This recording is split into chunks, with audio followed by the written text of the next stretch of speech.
सनमा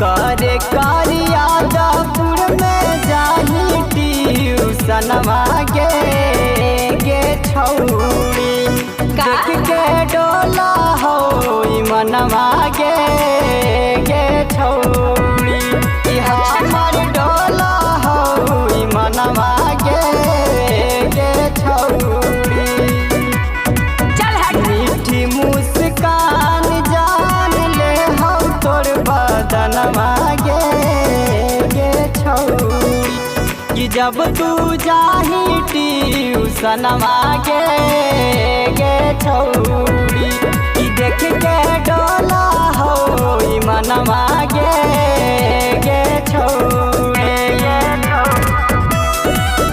Bholenath recording studio Kariyapur. Music director Dharmendra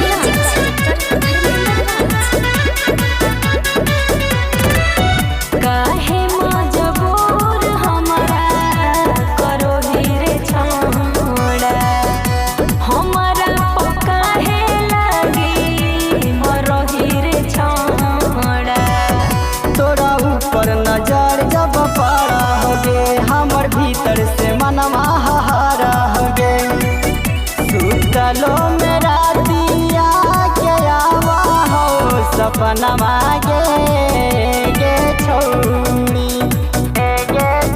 सुतलो मेरा दिया के आवा हो सपनमा गे छौरी कि देख के डोला हो मनवा गे छौरी कि जब तू जाही ट्यूशनमा गे छौरी। Mix by Ranjeet Yadav.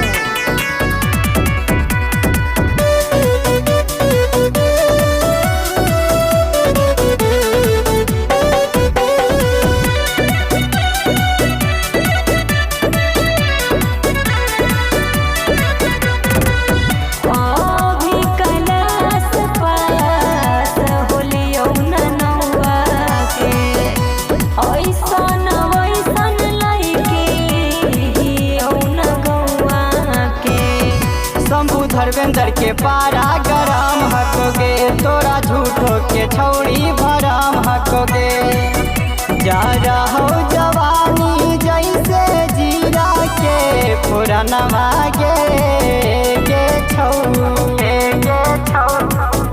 जा रहो जवानी जैसे जीरा के पुरनमा गे छौरी कि जब तू जाही ट्यूशनमा गे छौरी देख के डोला हो मनवा गे छौरी। Bholenath recording studio करियापुर।